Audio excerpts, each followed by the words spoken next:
Hola, muy buenos días, ¿cómo están? Bienvenidos, nuevamente estamos en la asignatura Enfermería en la Mujer y el Recién Nacido.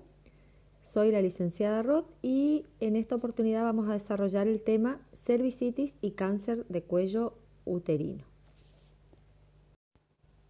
Bueno, antes que nada, y de que comenzar a desarrollar nuestro tema, vamos a mirar la parte anatómica para situarnos en el sitio donde vamos a encontrar lo que es este cáncer de cuello uterino.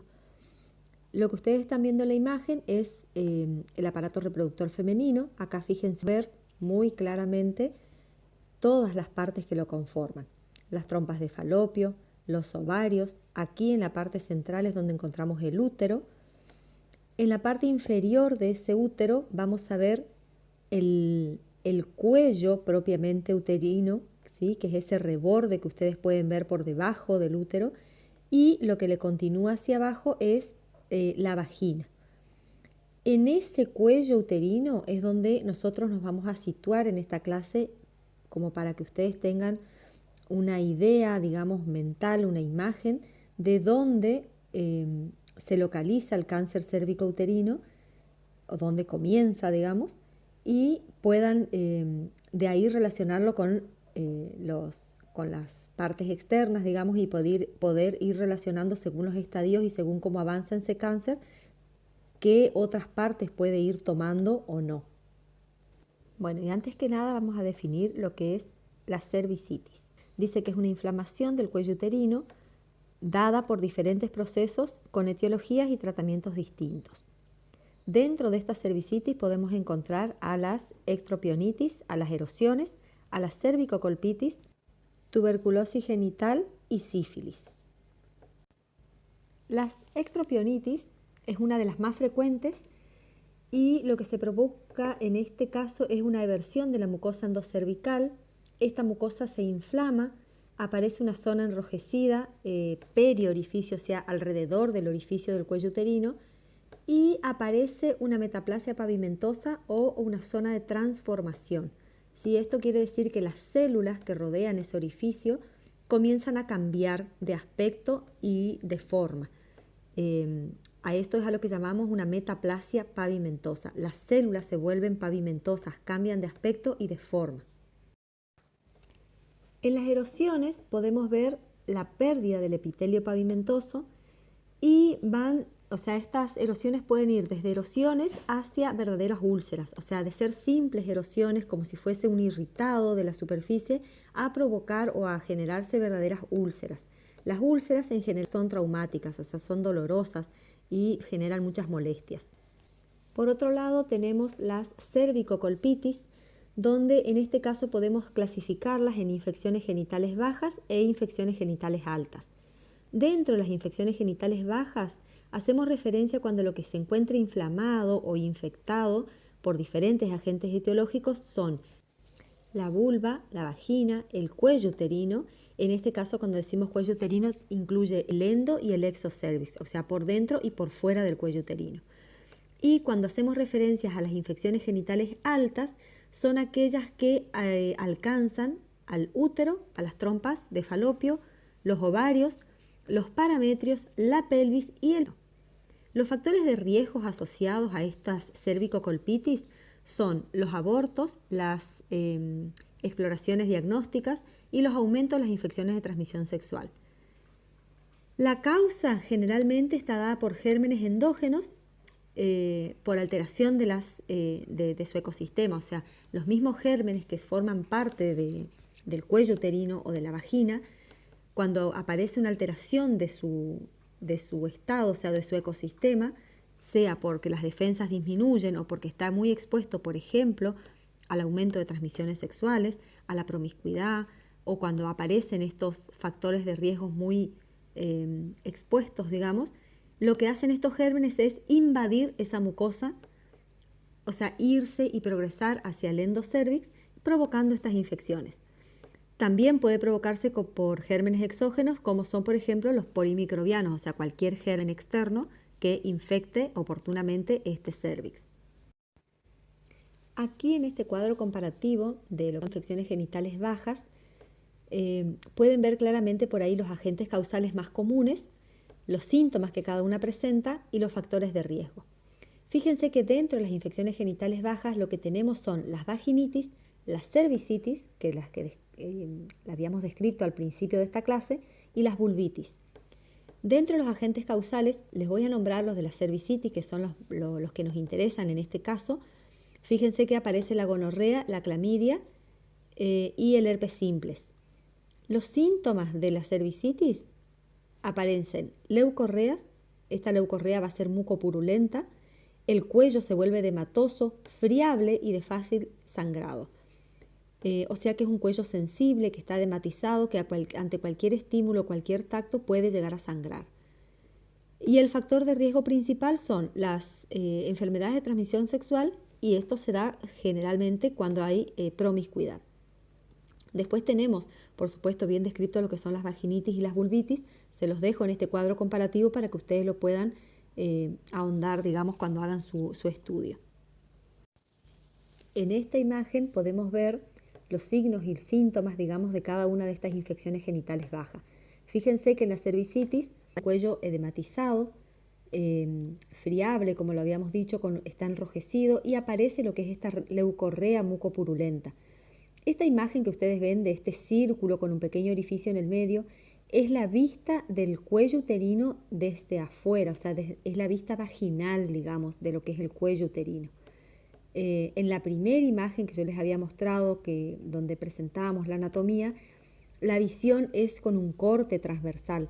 Acá lo que vemos es desde el lado de la vagina, o sea, desde abajo, y lo vemos de esta forma. Es un orificio, un círculo con un orificio. Ese círculo, fíjense, en la primera imagen, ustedes van a ver el cuello uterino normal, el cervix normal. En cambio, en la segunda imagen lo podemos ver rojo, edematizado, con una salida abundante de una leucorrea, o sea, de un flujo mucopurulento, y esta es la característica de la cervicitis. Fíjese que en cambio en las vaginitis aparece solamente inflamación de las paredes de la vagina, y en las vulvitis podemos ver la inflamación y el enrojecimiento de todo lo que es la vulva, ¿sí? La parte externa de nuestro aparato genital femenino. Bueno, y como habíamos nombrado, tenemos además las infecciones genitales altas que abarcan los órganos internos, ¿sí? Fíjense que a esta se le denomina enfermedad inflamatoria pélvica, ya que toda la pelvis suele estar inflamada. Puede presentarse como una enfermedad aguda, subaguda o incluso como una enfermedad crónica. Los factores de riesgo: tenemos infecciones genitales bajas, o sea, estas infecciones genitales bajas, si no son tratadas y curadas en su debido momento, pueden provocar y son el principal factor de riesgo de las infecciones genitales altas. Aquí también aparecen las enfermedades de transmisión sexual como un factor de riesgo, el DIU, que son los dispositivos intrauterinos, la promiscuidad y la vida sexual precoz. Son algunos de los factores de riesgo, por supuesto, que provocan estas enfermedades genitales altas. Puede deberse también a algún tipo de complicación de posparto o postaborto. Bueno, ¿y qué cuidados de enfermería tendríamos en estos tipos de infecciones genitales, tanto altas, bajas o cervicitis propiamente dicha? En principio tendremos que enseñar la preparación para el examen ginecológico, ¿sí? Porque para prevenir o para tratar a tiempo cualquiera de estas enfermedades debe haber un examen ginecológico regular en cada una de las mujeres. Para detectar eso, o sea, este examen ginecológico es para detectar signos y síntomas y, por supuesto, para ver qué factores de riesgo están afectando a este paciente. Hay que preservar la privacidad durante el examen ginecológico, aliviar el dolor y las molestias mediante los baños de asiento, ¿sí? Dependiendo de qué tipo de infección ante qué tipo de infección estamos presentes, enseñar hábitos higiénico-dietéticos, enseñar cuidados en el uso de los óvulos, pomadas, dispositivos intrauterinos, tampones, duchas vaginales, ¿sí? Diferentes tipos de cuidados que deben tenerse tanto en la vagina como para cuidar así también el cérvix. Enseñar sobre la visita médica periódica y, por supuesto, sobre las normas de bioseguridad.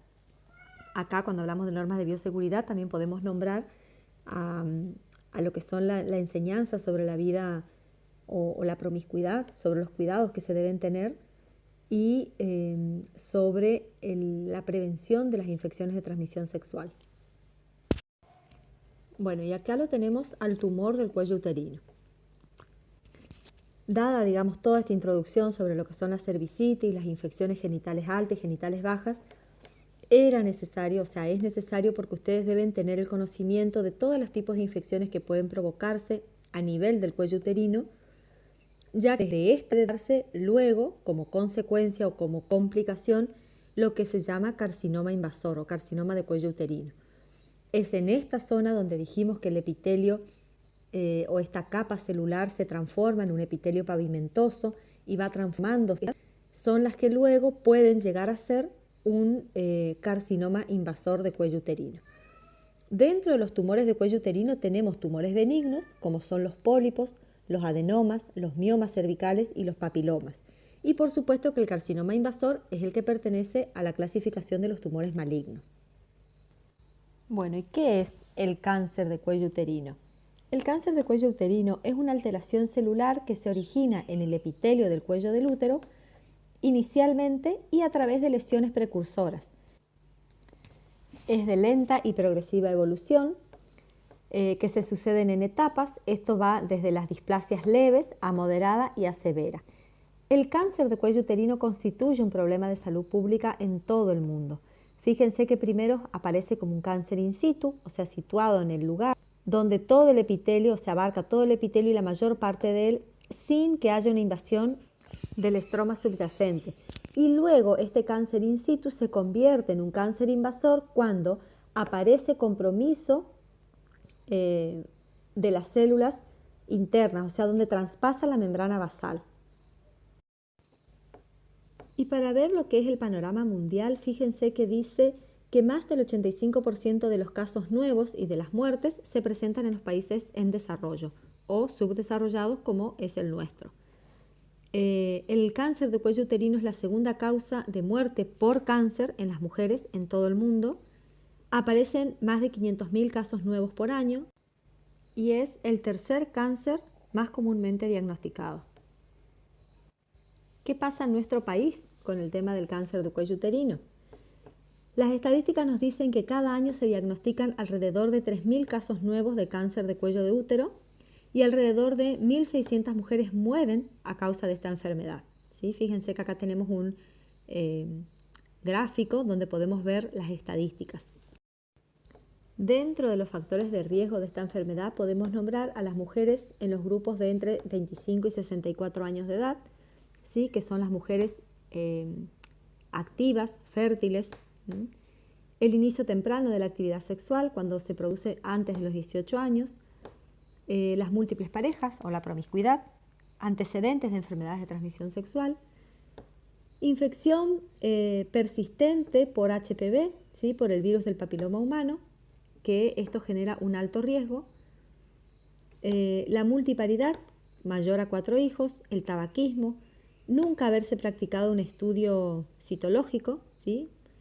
La inmunodepresión, como por ejemplo el VIH o las enfermedades autoinmunes, las infecciones como son los tipos de herpes tipo 2 o herpes simples o las clamidias, o sea, cualquier tipo de infección por gérmenes externos. Son algunos de los factores de riesgo, digamos, que pueden provocar o ser causa de esta enfermedad. ¿Qué pasa con el HPV y el cáncer de cuello? Fíjense que la estadística nos dice que casi todos, el 99,8% de los casos de cáncer de cuello uterino se deben al virus del papiloma humano. O sea, esto es terrible, digamos. O sea, tenemos prácticamente al agente causal más común identificado. Pero lo bueno de esto es que tenemos un tratamiento preventivo, ¿sí? ¿Qué es lo que tenemos para prevenir el HPV? Como primera instancia, en nuestro calendario de vacunas tenemos la vacuna contra el HPV, ¿sí? Dice que el 5% de las mujeres con el virus del papiloma humano puede llegar a contraer cáncer de cuello uterino y más del 70% de las mujeres sexualmente activas presentan infección por HPV. Es un virus que prácticamente se encuentra en la mayoría de las mujeres, solo que de este total un 5%, una minoría, es la que va a desarrollar cáncer de cuello uterino. Aún así, fíjense que este 5% representa prácticamente la totalidad de los casos de cáncer cérvico-uterino. Para describir un poco lo que es la infección por el virus del papiloma humano, dice que es el resultado usual, digamos, de lo que aparece como primera instancia es una verruga o un condiloma, así como lo pueden ver en las imágenes que presenta esta diapositiva. El 25% desarrollarán una lesión intraepitelial de bajo grado, ¿sí? Estas son las siglas, lesión intraepitelial grado 1 vendría a ser en este caso. Entre el 20 al 40% de estas enfermedades de bajo grado van a progresar a una lesión intraepitelial de alto grado, donde ya acá podemos nombrar a los grados 2 o 3. La zona en la que vamos a ver con mayor frecuencia el desarrollo del cáncer del cérvico uterino es en la unión escamo-columnar. Esta es una zona de transformación porque es donde se une el cuello con las paredes de la vagina. Fíjense que el cérvix normal tiene un endocervix que está compuesto por un epitelio columnar secretor y la vagina que está o se sitúa en el exocervix o en el ectocervix es distal y está compuesta por un epitelio escamoso. En la unión de estas dos partes del endo con el exocervix es la unión común de aparecer estas células malignas. Como para entender lo que sucede, fíjense acá nos explica que en las mujeres de edad la unión escamocolumnar se mueve hacia afuera por la influencia de las hormonas. El pH ácido de la vagina lo que provoca es una irritación mecánica que induce a una metaplasia escamosa. Estas células escamosas son inmaduras, metaplásicas en esta zona, digamos, y son más vulnerables a las neoplasias. Lo que va pasando en esta zona, por eso se llama zona de transformación, porque al abrirse o al unirse, digamos, el endocervix con el endocervix, va provocando el cambio celular normal, digamos, pero que en determinados momentos y en determinadas ocasiones puede provocarse o ser más vulnerable a las neoplasias malignas. Estas neoplasias escamosas atípicas inducidas por virus pueden progresar a lesiones intraepiteliales de mayor grado o de más alto grado. Dice que la mayoría de los carcinomas cervicales invasivos se originan en los cambios epiteliales. Estos son precursores en condiciones como, por ejemplo, las neoplasias intraepitelial cervical. En la imagen pueden ver, digamos, nuevamente cómo son las células en un cuello uterino normal y cómo van transformándose a neoplasias intraepiteliales cervicales malignas, digamos, o sea, cuando aparecen las transformaciones de las células. En este cuadro comparativo podemos ver los distintos tipos de neoplasia intraepiteliales cervicales. Fíjense que tenemos la displasia leve, la moderada y la severa. Dentro de las displasias leves podemos ver las células con diferenciación alterada. Esto afecta a un tercio inferior del epitelio. Generalmente el 60% regresan a la normalidad con tratamiento. El 20% pueden progresar a lesiones y otro 20% permanecen estacionarios. En la displasia moderada ya aparecen células indiferenciadas. Este afecta a 2/3 inferiores del tracto epitelial.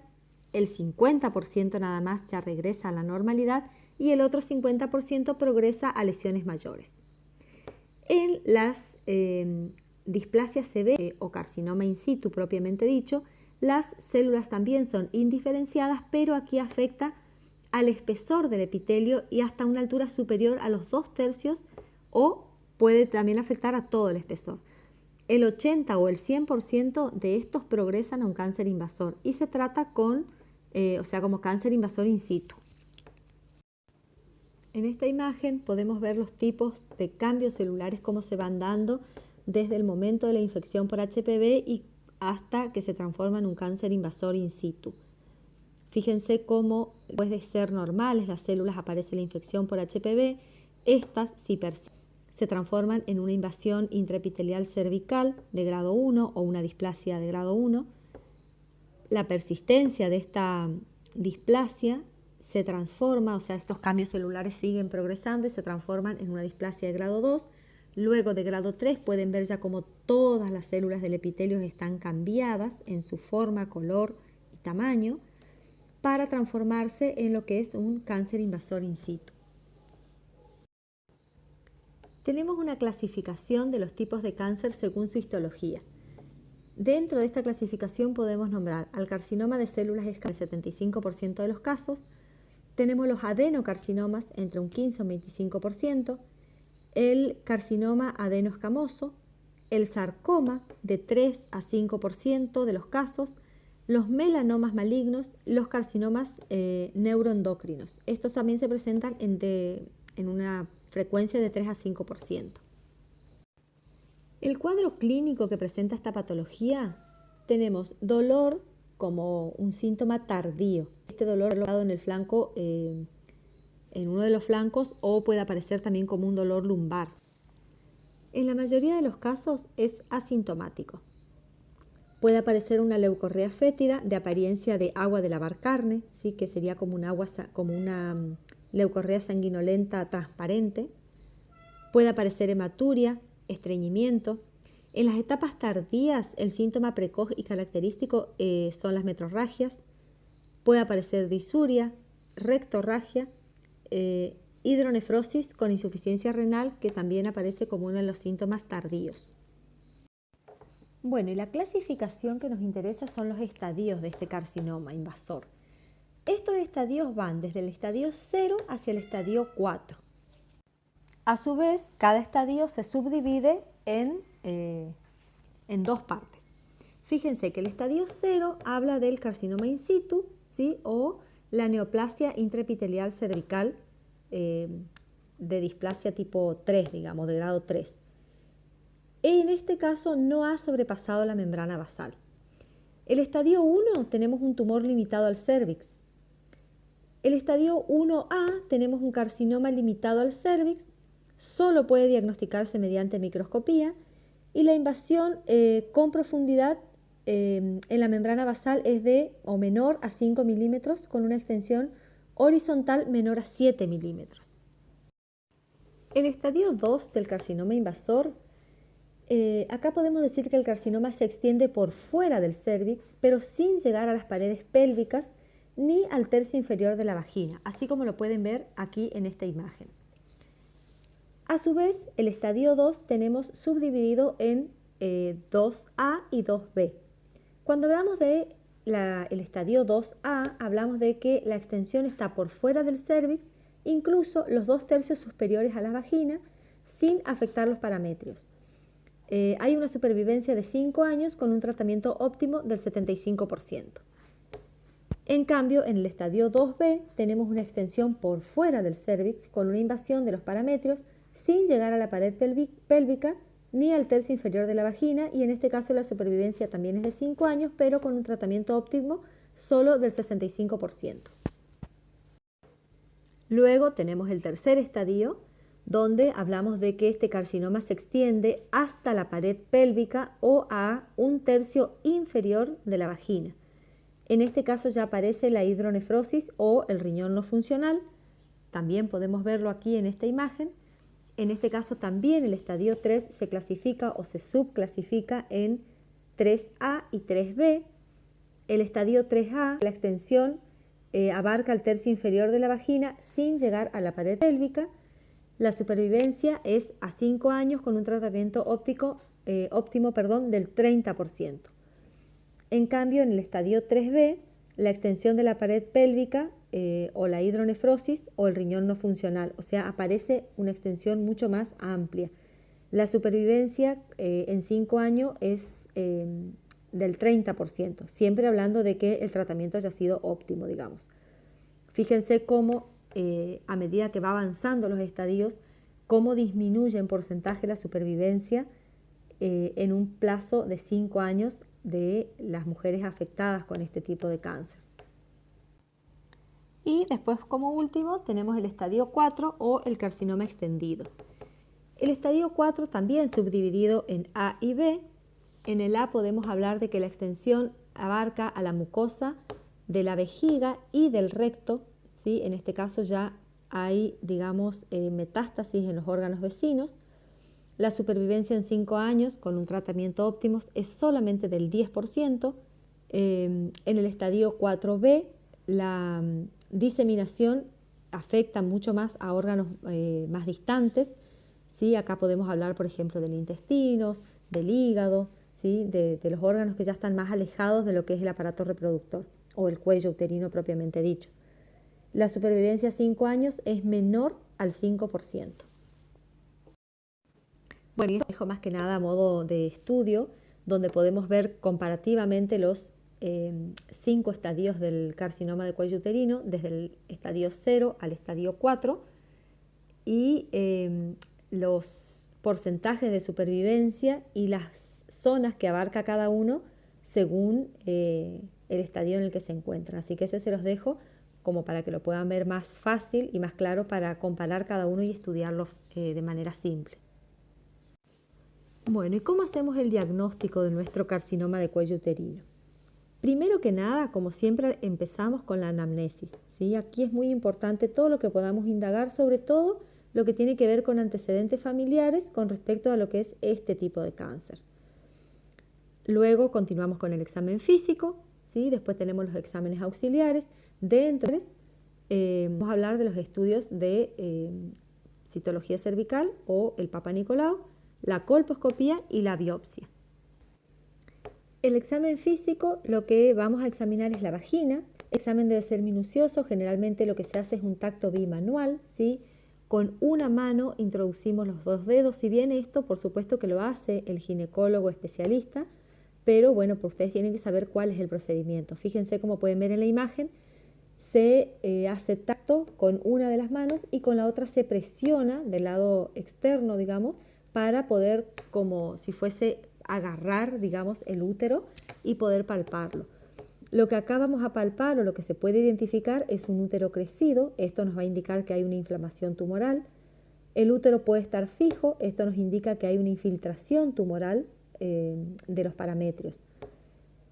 También se hace un examen físico instrumental y también siempre se va a incluir el total, ¿sí? Siempre, por supuesto, dependiendo de qué resultados vamos teniendo con cada uno de estos exámenes físicos, ¿sí? Se van completando o complementando con los siguientes.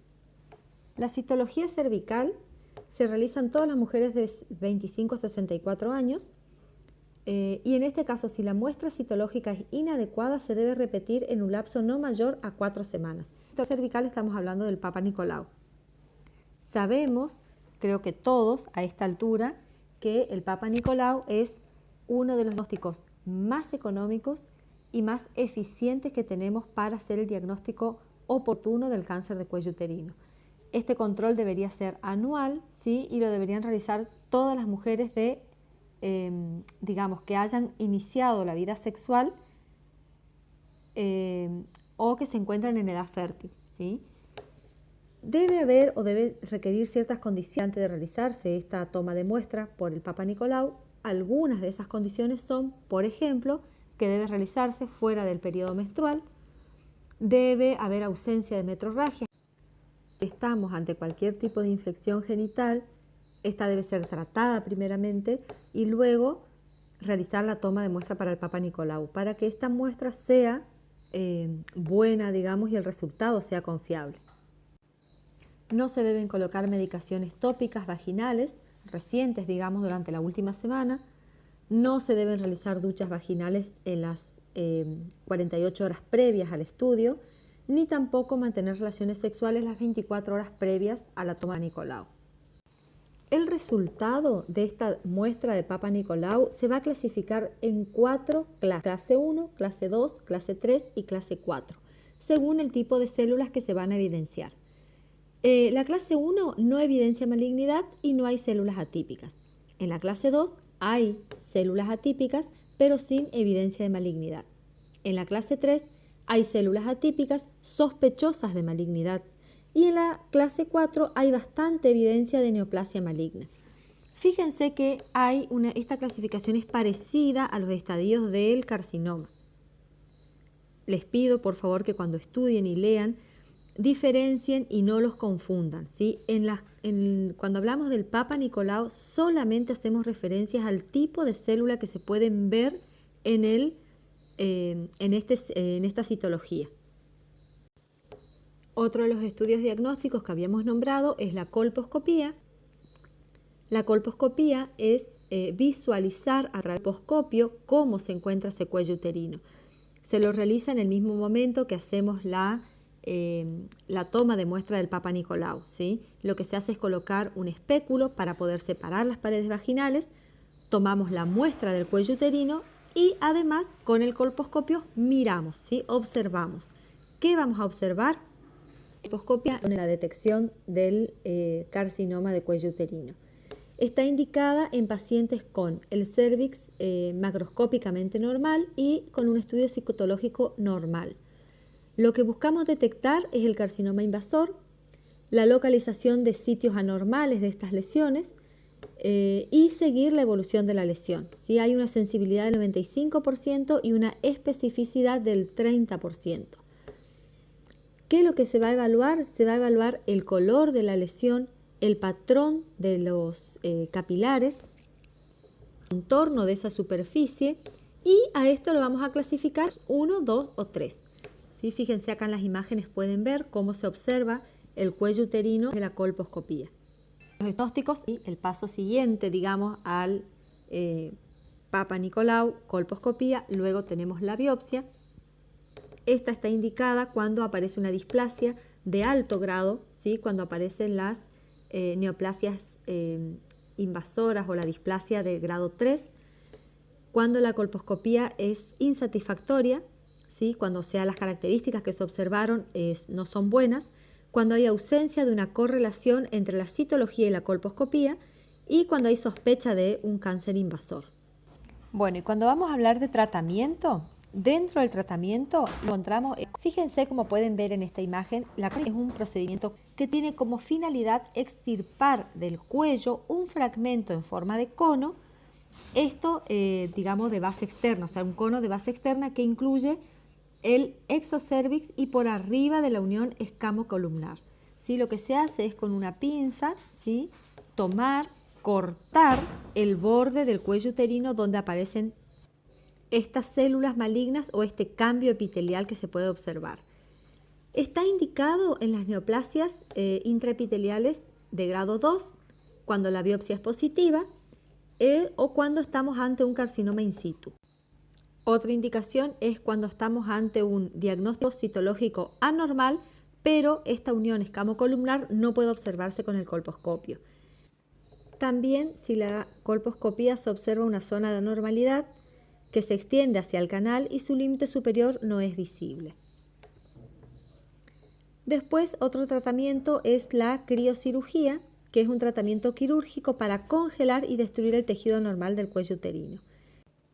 Dentro de las clasificaciones también les dejo este cuadrito donde habla de la clasificación de Kamura, que es específicamente para el pronóstico del cáncer. Bueno, más o menos a grandes rasgos esto fue todo. Sí los invito a que por favor puedan leer y profundizar cada uno de los puntos de lo que es el carcinoma de cuello invasor para poder entenderlo como corresponde. La bibliografía utilizada es el libro de ginecología de Gori, pero de todos modos ustedes pueden utilizar cualquier libro de ginecología que tengan a su alcance porque este es un tema que no va a variar entre diferentes autores, así que el que ustedes tengan a su alcance y a su disposición es el que pueden utilizar para leer. Eso fue todo, me despido de ustedes, que tengan muy buena jornada. Saludos.